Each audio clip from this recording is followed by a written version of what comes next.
Hello everyone.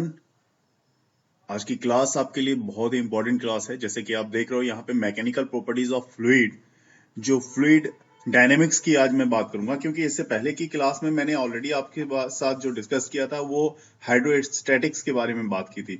लेकिन fluid dynamics that means मैंने उस समय भी डिस्कस किया था, बताया था आपको कि वहां पे फ्लूइड इन मोशन। जी हाँ, तो आप देख सकते हो यहाँ पे fluid dynamics, this one is the subject of fluid mechanics. एक तो फ्लूइड मैकेनिक्स का पार्ट है जिसमें आप स्टडीज करने जा रहे हो, studies the motion of fluid, है ना। यहाँ पे लिक्विड रेस्ट में नहीं है, लिक्विड किस में है, मोशन में है। और जब आप मोशन, लिक्विड जब मोशन में हो उसकी स्टडी करते हो तो वो क्या माना जाएगा, फ्लूइड डायनेमिक्स। ठीक उसी तरह जब आप मैकेनिक्स में आप सिंपल, अगर कोई बॉडी रेस्ट में होती है तो आप क्या बोलते हो, स्टैटिक्स। और अगर बॉडी मोशन में होती है तो क्या बोलते हो, उसकी स्टडी करते हो तो क्या कहते हो, तो डायनेमिक्स। तो उसी तरह से यहाँ पे फ्लूइड मतलब चाहे एयर, चाहे लिक्विड हो या गैस हो, वो अगर रेस्ट में है तो आप हाइड्रोस्टैटिक्स की आप बात करोगे। और अगर वो मोशन में है तो उसके बारे में आप फ्लूइड डायनेमिक्स के बारे में बात करेंगे। तो यहाँ पे हम लोग फ्लूइड डायनेमिक्स के बारे में बात कर रहे हैं। और फ्लूइड डायनेमिक्स में आपको क्या क्या चीजें यहाँ पे आपको देखने को मिलेंगी, क्या चीज आप स्टडी करोगे जिससे कि आपकी नॉलेज में यहाँ पे आप क्यों स्टडी करना चाहते हो, सबसे पहली बात ये आती है। तो स्टडी के बारे में मैं आपको बता दूं, आप स्टडी इसलिए करना चाहते हो क्योंकि आप जानना चाहते हो कि इसमें खास बात क्या है। तो इसमें खास बात अगर आप नोट करना चाहो तो नोट कर सकते हो।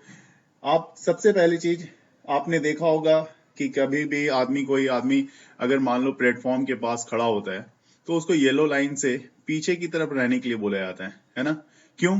क्योंकि जब कोई ट्रेन वहां से पास करती है, इनकेस वहां से ट्रेन पास कर रही है, तो ट्रेन जब पास करती है प्लेटफॉर्म से तो वहां पे वो क्या करता है, एक्सपीरियंस करता है, वो आदमी, ये आदमी एक्सपीरियंस करता है एक सक्शन, मतलब एक वैक्यूम टाइप का एक प्रेशर इस पे लगता है जो इसको ट्रेन की तरफ खींचता है। इसलिए बोला जाता है कि बीच में एक येलो लाइन ड्रॉ की जाती है और येलो लाइन ड्रॉ करने के बाद बोला जाता है कि पैसेंजर्स आप येलो लाइन के पीछे रहो। तो ये एक एग्जाम्पल है जिसमें कि आप फ्लूइड डायनेमिक्स में ही इसकी स्टडी आप करोगे। ठीक है। दूसरी चीज है जैसे कि एटमाइजर और आप स्प्रेयर, जैसे कि आप सलून वगैरह में जाते हो तो सलून वगैरह में या घर में भी, बहुत बच्चों के घर में भी अगर गमले हैं, गमलों में आप स्प्रेयर से स्प्रे करते हो तो वहां पे आप देख सकते हो कि क्या स्प्रे कर रहे हो आप। तो आप देखते हो वहां पे कि आपने स्प्रे किया है, जो वाटर ड्रॉपलेट्स होती हैं वो उस बॉटल से बाहर निकलती हुई आप देख सकते हो, है ना। तो वो क्या होता है, वो होता है आपका एटमाइजर, उसी को बोला जाता है एटमाइजर।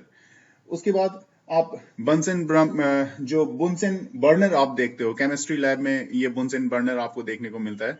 तो उसके बारे में भी अगर आप चाहोगे कि कैसे ये काम कर रहा है तो उसके बारे में भी यहाँ पे आप स्टडी कर सकते हो।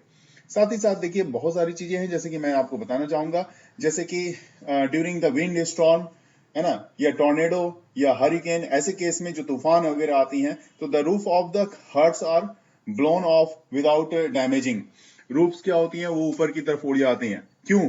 क्योंकि अंदर का प्रेशर कम, अंदर का प्रेशर ज्यादा। जी हाँ, अंदर का प्रेशर ज्यादा और बाहर का प्रेशर कम हो जाता है, इस कारण से ऐसा होता है। तो ये भी चीजें यहाँ पे आपको स्टडी करने के लिए मिलेंगी।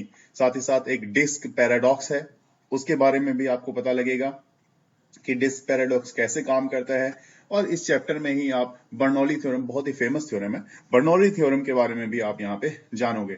एक मैग्नस इफेक्ट होता है, मैग्नस इफेक्ट मेरी वीडियोस में मैंने दी हुई है और आप लोगों के साथ शेयर भी किया हुआ है। तो वो मैग्नस इफेक्ट्स में कोई बॉलर जो होता है, बॉल को कैसे out swing, in swing, reverse swing, है ना, स्पिन कैसे कराता है, वो सारी चीजों के बारे में आपको जानकारी मिलेगी। उसके लिए मैंने सेपरेट वीडियो बनाया हुआ है, तो आप वहां पे देख सकते हो प्रॉपरली। तो ऐसे, और जैसे कि आप देखते हो कि जो फ्लाइट्स होती हैं उसकी जो विंग्स होती हैं एरोप्लेन्स की, है ना, वो विंग्स में क्या होता है, वो भी एरोडायनेमिक विंग्स होती है। इवन जो कार्स बनाई जाती हैं, जो कि कार्स में, वो भी कार को इस चीज को ध्यान में रखते हुए उसकी स्पीड को, कि उसको भी एरोडायनेमिक बनाई जाती है ताकि कार मैक्सिमम स्पीड गेन कर सके। तो ये सारी चीजों के बारे में यहाँ पे आप स्टडी कर पाओगे। तो बहुत ही इंटरेस्टिंग ये आपका चैप्टर होने जाने वाला है, इसलिए पूरी तरह से आप इसको देखेंगे लास्ट तक। अभी फिलहाल मैं आपको इससे रिलेटेड कुछ बेसिक नॉलेज यहाँ पे आपको देने जा रहा हूं, तो उसको यहाँ पे हम लोग डिस्कस करेंगे। तो ये देखिए, जो आप फ्लूइड डायनेमिक्स की मैं बात कर रहा हूं कि it studied the laws of motion of a fluid and also the interaction of the fluids with solid upon their relative motion. क्योंकि मान लो कि किसी पाइप के अंदर कोई पाइप है, उससे फ्लूइड का फ्लो हो रहा है ना। अगर एक पाइप आपने बनाई है, ये पाइप बनी हुई है, इसमें जो फ्लूइड अगर आपकी लिक्विड अगर इसमें फ्लो हो रही है तो ऑब्वियस सी बात है इस तरह से फ्लो होगी। तो इसके टच में ये जो पाइप है ये तो सॉलिड की तरह है और लिक्विड जो है एक फ्लूइड है। तो ऑब्वियस सी बात है यहाँ पे फ्लूइड का जो आप स्टडी करोगे सॉलिड के साथ एक रिलेटिव मोशन को ये दिखाएगा, उसकी स्टडी की जाएगी यहाँ पे। तो इसलिए यहाँ पे बोला है it studies the laws of motion of fluid and also the interaction of the fluid with solid upon their relative motion. ठीक है। और एक स्पेशल ब्रांच है जिसकी आप स्टडी करने जा रहे हो यहाँ पे फ्लूइड डायनेमिक्स में, इसलिए यहाँ पे इसको आप बोलते हो एरोडायनेमिक्स। जो स्पेशल ब्रांच होती है इसके अंदर, देखिए special branch of hydrodynamics dealing with flow of air and gases. क्योंकि फ्लूइड क्या है, फ्लूइड के अंदर आपको एयर और गैस दोनों ही क्या है, दोनों ही फ्लूइड हैं। तो उस ब्रांच में जिसमें आप स्टडी करने जा रहे हो फ्लो ऑफ एयर या गैस के लिए, उसको बोला जाता है एरोडायनेमिक्स। ठीक है। बहुत सारी फीचर्स हैं यहाँ पे, आप देखिए यहाँ पे many features of fluid motion can be understood on the basis of following 4 assumptions। ये 4 एजम्पशन यहाँ पे मैं आपको दिखाने जा रहा हूँ। इसके बेसिस पे बहुत सारे इसकी फीचर्स को समझा जा सकता है, इसकी प्रॉपर्टी को समझा जा सकता है, क्यों हम इसकी स्टडी करते हैं वो भी हम यहाँ पे देख सकते हैं और समझ सकते हैं। तो वन बाय वन मैं एक एक फीचर्स को आपके लिए यहाँ पे डिमॉन्स्ट्रेट करूंगा। जब कोई फ्लूइड मोशन में होता है तो उसके लिए हमें कुछ प्रॉपर्टीज को उसकी जाननी होगी यहाँ पे, कि उससे रिलेटेड किस चीजों को हमें यहाँ पे देखना है। तो सबसे पहली बात, जो फ्लूइड्स होती हैं, the fluids is non viscous. Non viscous कौन सी फ्लूइड के बारे में अगर आप बात में करूं तो मैं आइडियल फ्लूइड के बारे में आपसे बात करना चाहता हूं, क्योंकि यहाँ पे बुक में मैं एक आइडियल फ्लूइड को लेके ही सारे एजम्पशन को मैं डिस्कस करूंगा। इसलिए यहाँ पे लिखा भी है to understood on the basis of following 4 assumption. तो ये 4 एजम्पशन जो हैं ये आइडियल फ्लूइड को लेके हैं हमारे सामने। मैं पहले ही इस चीज को आपके लिए क्लियर कर देना चाहता हूं। तो आइडियल फ्लूइड कौन सा होगा, जो नॉन विस्कस हो, जो इनकम्प्रेसिबल हो, है ना। ये सारी चीजें इसमें प्रॉपर्टीज में आती हैं। तो और भी प्रॉपर्टीज मैं आपको वन बाय वन यहाँ पे दिखाऊंगा। तो देखो यहाँ पे अगर कहने का मतलब ये है कि क्या the fluid is non viscous. अगर आप फ्लूइड को कहना चाहते हो कि ये नॉन विस्कस है, तो ये चीज आप ध्यान रखना, इसका मतलब है कि इसकी शियर मॉडुलस जो कि इससे पहले के चैप्टर में आपने स्टडी किया होगा, इसकी शियर मॉडुलस मतलब ईटा से जिसको आप रिप्रेजेंट करते हो, तो शियर मॉडुलस यहाँ पे इसकी 0 होगी। ये 1 मार्क्स में पेपर में आता भी है, ऑब्जेक्टिव में भी आता है, कि पूछा जाता है कि if the fluid is non viscous then which properties of the shear modulus will be followed। यहाँ पे जैसे मॉडुलस 0 दिया हुआ है, कुछ वैल्यू दे दी जा सकती है 1, 2, हाफ समथिंग। तो there is no internal frictional force. जो अंदर में मतलब एक लेयर का फ्लूइड है, दूसरे लेयर की फ्लूइड है, इस पे अगर इस तरह से फ्लो हो रही है, एक लेयर फ्लूइड है, ये दूसरी लेयर फ्लूइड है, और भी बहुत सारी लेयर्स हो सकती हैं फ्लूइड की जो इसमें फ्लो हो रही हैं। तो इसमें अंदर में इस दोनों लेयर के बीच कोई फ्रिक्शन नहीं होगा, दोनों के बीच कोई फ्रिक्शन नहीं होगा। अब आप पूछोगे कि भाई नॉन विस्कस होता क्या है, तो मैं पहले ये बताना चाहूंगा आपको विस्कस क्या होता है, वो आप पहले समझ लो। तो देखिए विस्कस क्या होता है उसके बारे में आप अगर पूछना चाहते हो तो मैं आपको बता दूं। जैसे हनी है ना, हनी क्या है, विस्कस है। ग्रीस है, ग्लिसरीन आपने देखा होगा, वो क्या होता है, ग्लिसरीन, हनी, और जो इवन आपकी बहुत सारी चीजें जो चॉकलेट्स, जो लिक्विड चॉकलेट्स होती हैं, वो सब क्या होती है, वो सब फ्लूइड होती है। मैं आपको इमेज दिखाता हूँ, उसके बाद आपको ये क्लियर होगा। ये जो आप देख रहे हो ये एक कंप्लीटली विस्कस है, मतलब एक ऐसा चीज है जिसमें कि एक दूसरे में फ्रिक्शन इसमें लगता है, और देख के मुंह में पानी भी आ रहा होगा। लेकिन यहाँ पे ये एक विस्कस है और विस्कोसिटी इसकी प्रॉपर्टी है। ये एक तरह से हनी भी है आप कह सकते हो, आप घर में भी देखा होगा इस तरह के विस्कस चीजों को। इवन आपकी जो घर में जो सॉस होती हैं, सॉस वो भी विस्कस होती हैं, है ना। वो सॉस को आप जब निकालते हो तो धीरे धीरे वो बाहर निकलता है, ऐसा नहीं कि पानी की तरफ फ्लो होती है उसकी और आराम से वो सीधे बाहर निकल गया। तो ये जो मैं दिखा रहा हूँ डायग्राम में, ये क्या है, ये एक विस्कस है। ये क्या है, ये विस्कस लिक्विड है, और इसका मतलब है इसमें फ्लो जब होगी तो इसमें एक लेयर दूसरे लेयर के साथ फ्रिक्शन को शो करेगा। ये लिक्विड चॉकलेट देख के बिल्कुल यमी सा लग रहा होगा, लेकिन ये भी क्या है, इसकी भी प्रॉपर्टी है जो कि विस्कस प्रॉपर्टी होती है, आपको क्लियर हो गया होगा। और ये भी बिल्कुल आपके घर में जो सॉस है, जो हनी है, उसकी प्रॉपर्टी इसके साथ हमेशा मैच करेगी। इवन घर में कभी कोल्ड कफ हो जाता है तो जो आप सिरप यूज करते हो वो भी ऑलमोस्ट विस्कस होता है।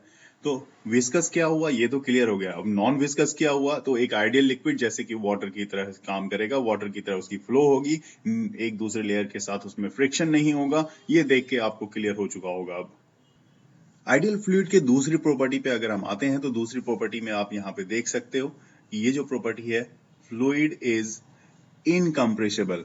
मतलब ऐसा नहीं कि उसको कंप्रेस करके आप उसको दूसरे शेप और साइज में चेंज कर दो। इसका मतलब है कि उसकी density of the fluid is constant, वो कांस्टेंट रहेगी। जैसे नॉर्मली क्या होता है कि इनकम्प्रेसिबल, आप सोच रहे हो कि क्या एग्जाम्पल होगा भाई इनकम्प्रेसिबल का, तो घर में भी आप देख सकते हो कि जो आपकी यहाँ एलपीजी गैस यूज होती है वहां पे क्या होता है, एक गैस को कंप्रेस करके क्या किया जाता है, लिक्विड में कन्वर्ट किया हुआ था। तो यहाँ पे जो फ्लूइड आप यूज कर रहे हो वो इनकम्प्रेसिबल होगी, आइडियल होगी, उसकी कन्वर्जन जो है वो पॉसिबल नहीं हो सकती है, क्योंकि जैसा कि बोला गया है कि डेंसिटी क्या है इसकी, कांस्टेंट रहेगी। चाहे आप कितना भी कंप्रेस कर लो, इसकी डेंसिटी में कोई चेंजेस नहीं आने वाला है। तीसरी प्रॉपर्टी आप देखो, the fluid motion is steady. Steady motion कहने का क्या मतलब है, स्टेडी स्टेट क्या किस चीज को फॉलो करता है, तो steady state flow means, steady state के फ्लो का मतलब क्या है कि वेलोसिटी जो होनी चाहिए आपकी, वेलोसिटी, डेंसिटी और प्रेशर, हर एक पॉइंट पे क्या होनी चाहिए, उसकी चेंज नहीं होनी चाहिए टाइम के साथ। उसकी वेलोसिटी, डेंसिटी मतलब v, डेंसिटी रो, जो लिक्विड आप ले रहे हो वो तो हमेशा कांस्टेंट ही रहेगा, इवन प्रेशर p, ये तीनों चीज ही हमेशा हर टाइम पे इसकी कोई चेंजेस नहीं आएगी, मतलब हर टाइम पे वो कांस्टेंट रहेगा। डायग्राम से समझते हैं इसको थोड़ा सा। जैसे इस डायग्राम में आप देखो, हर पॉइंट पे, इस पॉइंट पर की फ्लूइड की वेलोसिटी, इस पॉइंट की सबकी सेम है। इवन डेंसिटी तो सेम होगी, जो लिक्विड इंटर कर रही है उसकी डेंसिटी और जो बाहर निकल रही है वो सेम लिक्विड है, क्योंकि दूसरे लिक्विड बीच में आप कोई चेंज नहीं कर रहे। और साथ ही साथ यहाँ पे उसके साथ आप देखो कि उसका प्रेशर कहने का मतलब, ये डेंसिटी थी, इसके साथ प्रेशर इस पॉइंट पे जो जिस प्रेशर से इंटर कर रहा है, अंदर में किसी पॉइंट पे प्रेशर देखा जाए तो वो, और जिस समय वो बाहर निकल रहा है उस समय की प्रेशर, तीनों ही कांस्टेंट रहेगी। और फोर्थ पॉइंट जैसा कि आप यहाँ पे देख रहे हो, फोर्थ पॉइंट में बताया गया है the flow is irrotational. Flow irrotational होनी चाहिए, मतलब नो टर्बुलेंस, और fluid will not rotate, and there can be no whirlpools. Whirlpools तो आप समझ रहे होगे, वर्लपूल मशीन का भी नाम है, और ये वाटर के अंदर भी इस तरह की प्रॉपर्टीज क्रिएट होती है जिसको एडीज भी बोलते हैं, present in the moving fluid. तो ये अगर क्रिएट नहीं हो रही तो आप समझ लो कि ये क्या है, इरोटेशनल है। देखिए मैं रोटेशनल पहले आपको दिखाऊंगा, उसके बाद आपसे कुछ समझ में आ जाएगा। तो डायग्राम में आप यहाँ पे देख पा रहे हो कि ये किस तरह का कंडीशन बना हुआ है, ये एक रोटेशनल केस है। रोटेशनल केस कहने का मतलब, इसके अंदर आप फ्लूइड लिक्विड को देखो तो लिक्विड इस तरह से जो आ रही है हर तरफ से, ये ऐसी इस तरह से आती हुई और अंदर में बिल्कुल रोटेट कर रही है। अंदर में इस तरह से रोटेट करती हुई आप देख रहे हो, जिस तरह से मैं पेन मूव करा रहा हूँ, ये रोटेट करती हुई एक वर्लपूल बना रही है। तो ये जो वर्लपूल बन रहा है, इस तरह की लिक्विड की प्रॉपर्टी नहीं होनी चाहिए, ये बिल्कुल यूनिफॉर्म रहनी चाहिए। ये रोटेशनल है, हमें इरोटेशनल की बात की है आइडियल लिक्विड के लिए। और जब कभी वर्लपूल बनता है तो वर्लपूल इस तरह के बनते हैं, अंदर के उसके वर्लपूल के अंदर जो एक डेप्थ बनती है वो डेप्थ कुछ इस तरह की होती है। ये वाटर बॉटल में भी बहुत सारे बच्चे खेलने के ड्यूरेशन में इस तरह का वॉर्टेक्स आप क्रिएट करते हैं वहां पे, समझने के लिए, एंजॉय के लिए। तो ये एक वर्लपूल है और इस तरह की प्रॉपर्टी नहीं होनी चाहिए, स्पेशली आइडियल फ्लूइड के लिए। आइए अब बात करते हैं हम लोग स्ट्रीमलाइन फ्लो की। तो जो स्ट्रीमलाइन फ्लो है वो किस तरह की होगी, तो the flow of a liquid is streamlined if every particle of the liquid follows the path of its preceding particles, है ना, with the exact the same velocity, उसको बोला जाएगा स्ट्रीमलाइन। तो हर पार्टिकल पे मान लो कि आप समझना इस बात को, यहाँ पे मैं समझा देता हूँ कि अगर यहाँ पे आपके पास एक पार्टिकल है, इसकी वेलोसिटी जो रही होगी, अगर ये यहाँ तक ये आने में इसकी वेलोसिटी v1 हो जाती है, ठीक है, इसकी वेलोसिटी v1 हो रही है। तो यही पार्टिकल जब दूसरे पॉइंट बी पे आ रहा है तो इसकी वेलोसिटी v2 हो रही है, और यही पार्टिकल जब सी पे आ रहा है तो इसकी वेलोसिटी कितनी हो रही है, v3 हो रही है। तो हमें यह देखना है कि क्या सिर्फ इसके लिए एप्लीकेबल है या दूसरे के लिए भी। जी नहीं, अगर मैं ये पहला पार्टिकल हमारा रहा होगा, अगर दूसरी पार्टिकल हमारी यहां पे मिल जाए और ये भी अगर इसी पॉइंट ए पे आ गई तो इसकी भी वेलोसिटी v1 होगी, और यही पार्टिकल अगर बी पे आ जाए तो इसकी v2 ही रहेगी, और इसकी बाद वाली पे जब पॉइंट पे आ जाए तो वो v3 रहेगी।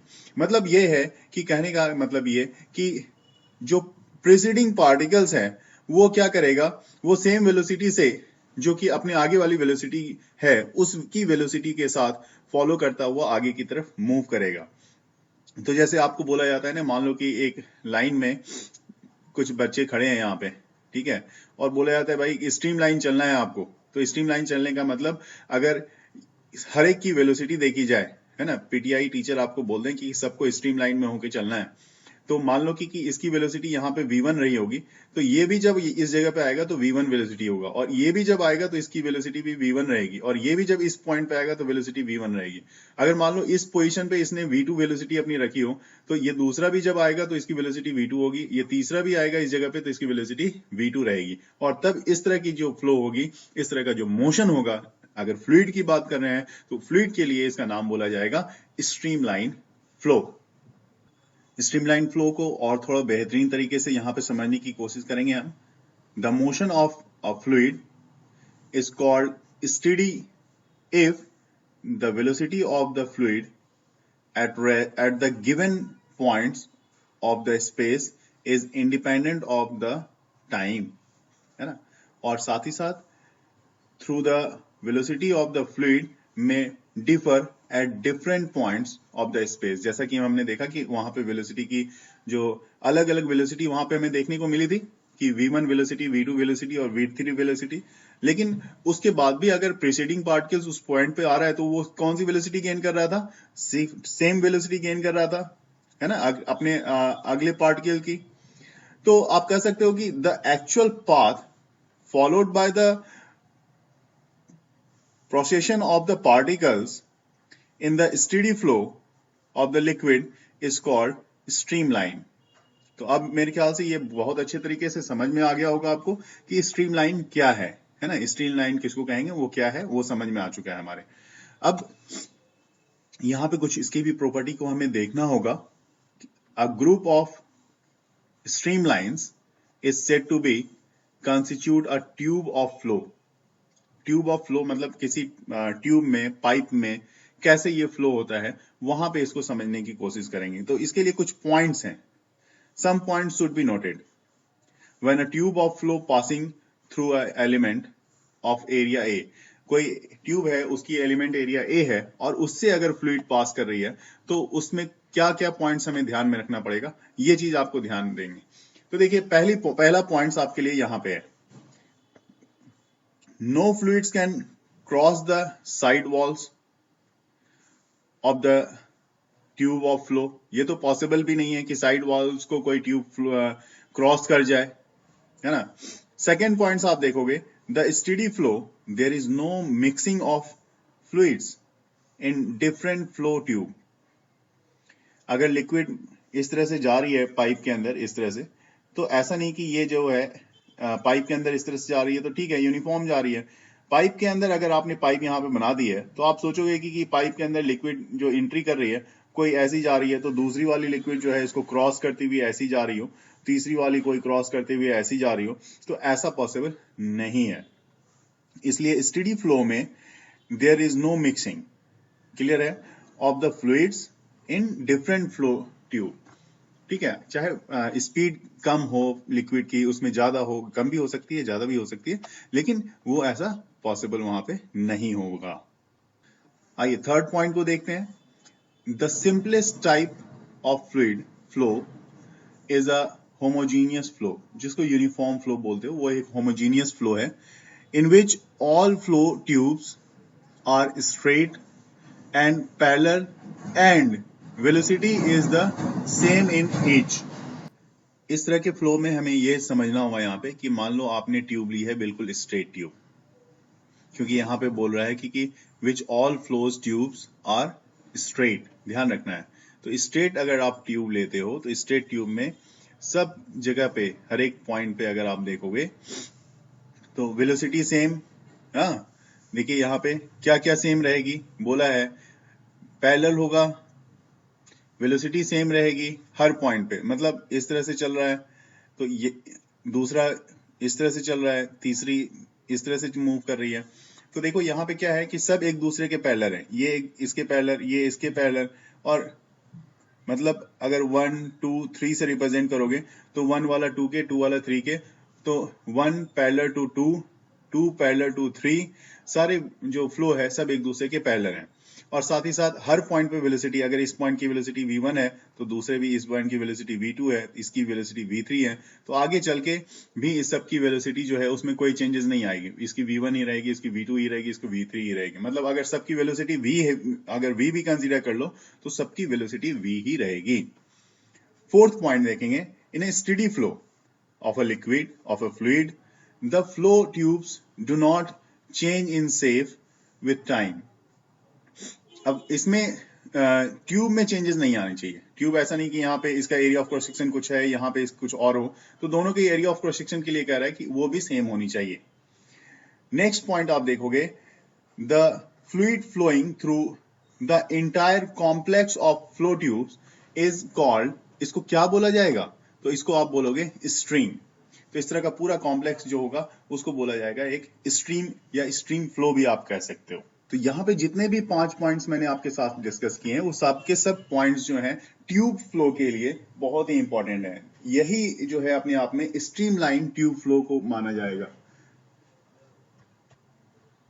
अब मैं आपके साथ डिस्कस करने जा रहा हूँ लैमिनार फ्लो के बारे में। तो देखिए लैमिनार मतलब साफ ही पता लगता है कि एक लेयर के ऊपर दूसरे लेयर का फ्लो है ना। तो the type of fluid flow in which it's layers glides over the another without mixing is called laminar flow.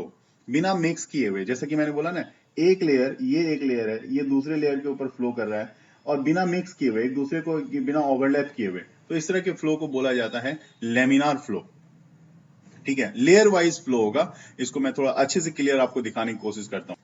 देखिए इस डायग्राम में समझेंगे लेमिनार फ्लो को, मतलब हर लेयर एक दूसरे के ऊपर फ्लो कर रहा है। आप यहाँ पे देख सकते हो कि ये जो एक लेयर है ना, यहाँ पे मैं दिखाने की कोशिश कर रहा हूँ। जैसे ये एक लेयर है, इसके ऊपर दूसरा लेयर, और इसके ठीक नीचे दूसरा लेयर, हर लेयर वाइज यहाँ पे फ्लो है। ये इस तरह से एक दूसरे के ऊपर फ्लो कर रहे हैं, तो ऑब्वियस सी बात है कुछ रिलेटिव मोशन यहाँ पे देखने को मिलेगा भी। और इसकी प्रॉपर्टी से आप समझ सकते हो कि क्योंकि हमने अभी डायग्राम में देखा था कि उसमें क्या है कि हर लाइन एक दूसरे के पैरेलल थी, तो यहाँ पे आप कह सकते हो it is a particular type of streamline flow in which all the streamlines are parallel to the fixed surface, अपनी फिक्स सरफेस के पैरेलल है। फिक्स सरफेस यहाँ पे कौन सी है, तो जिस ट्यूब में इस लिक्विड का फ्लो हो रहा है तो वो एक फिक्स सरफेस होगी। ठीक है, अब जिस ट्यूब में आप इसका फ्लो करते हुआ देख रहे हो, आप यहाँ पे देखो आप, तो ये मान लो कि ये जो विड्थ है, जो ज्यादा चौड़ी वाली विड्थ है, उसमें वो क्या है, ये ट्यूब का बॉर्डर है, ट्यूब है ये, और इसके पैरेलल ही सब लाइंस जो हैं वो फ्लो कर रही हैं, सारी लाइंस इसके पैरेलल फ्लो कर रही हैं। क्लियर है। लैमिनार फ्लो के बाद हमारे पास आता है टर्बुलेंट फ्लो। देखिए अगला पॉइंट जो है सी पॉइंट, इसमें हम लोग टर्बुलेंट फ्लो के बारे में स्टडी करेंगे। तो टर्बुलेंट फ्लो क्या होता है, तो अभी मैंने क्या किया, कंपेरेटिवली आपको देखना है, आपको बहुत कुछ इसके बारे में नहीं सोचना है, क्योंकि जो लैमिनार में था वो टर्बुलेंट में ऑब्वियस सी बात है नहीं होगा। तो the transitional velocity at which streamline flow turns turbulent is called critical velocity. अभी यहाँ पे पहले क्रिटिकल को इन्होंने डिफाइन किया है, तो क्रिटिकल को पहले देख लेते हैं। और उसके बाद यहाँ पे पूछा गया है ये कि ये एक बात मार्केबल है, क्या नोट करने वाली बात है, उसको ध्यान से देखेंगे। The value of critical velocity is different for different liquid, मतलब अलग अलग लिक्विड होगी तो उसके लिए क्रिटिकल वेलोसिटी अलग अलग होगी। क्योंकि देखिए लिक्विड, जैसे मैंने यहाँ पे आपको दिखाया कि लैमिनार फ्लो है, बिल्कुल यूनिफॉर्म फ्लो होता है। लैमिनार की एक लिमिट होती है, इससे बियॉन्ड अगर ये चला गया तो वहां पे ये क्रिटिकल में आ जाता है। ठीक है। और क्रिटिकल से बियॉन्ड चला गया तो वो फिर टर्बुलेंट में, जिसमें कि वो एक दूसरे के लेयर्स को क्रॉस करना शुरू कर देता है, उसकी कोई सर्टेन डायरेक्शन, सर्टेन कुछ स्पीड नहीं होती। तो यहाँ पे इस चीज को हमें समझना होगा।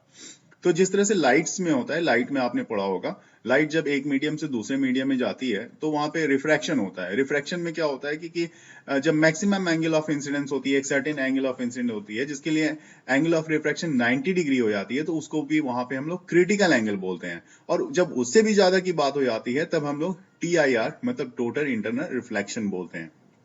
ठीक उसी तरह से लिक्विड के फ्लो के साथ भी वही चीज है कि अगर लिक्विड मान लो फ्लो हो रही है और लिक्विड फ्लो होने के ड्यूरेशन में जब तक वो एक स्टेडी या यूनिफॉर्म प्रॉपर्टी में जा रही है तो वो क्या है, वो लैमिनार है। और उसके बाद क्या होता है कि जब वो उससे भी बियॉन्ड चली जाती है तो उसके बियॉन्ड जाने के बाद क्या होता है, वो क्रिटिकल कंडीशन में आती है, तो उसको क्रिटिकल वेलोसिटी आप बोलते हो। और after critical it will goes into the flow of turbulent. तो when a liquid moves with a velocity greater than the critical velocity, क्योंकि मैंने क्या बोला, आफ्टर क्रिटिकल, तो जब क्रिटिकल से ज्यादा होगा तो वो किस में चला जाएगा, तो the motion of the particle of the liquid becomes disorderly, कोई ऑर्डर नहीं रहेगी उसकी, है ना, इरेगुलर सेफ में इरेगुलर हो जाएगी वो मोशन, उसकी डायरेक्शन, कोई स्पीड आपको कंफर्म नहीं कर सकते कि यही स्पीड होगी। तो such type of a flow is called turbulent flow. तो इस तरह का फ्लो जो होगा आपको टर्बुलेंट फ्लो के बारे में बताता है। हालांकि आप पूछते होगे कि भाई क्रिटिकल अब क्या होगा, क्रिटिकल के बारे में मैंने अभी बताया नहीं, तो मैं अपनी अगली इस टॉपिक के अगले पार्ट में आपको क्रिटिकल वेलोसिटी जो कि रेनॉल्ड्स नंबर से रिलेटेड है उसके बारे में पूरी डिटेल में जानकारी दूंगा। इसलिए हर सीक्वेंस को देखना आपके लिए बहुत जरूरी हो जाता है।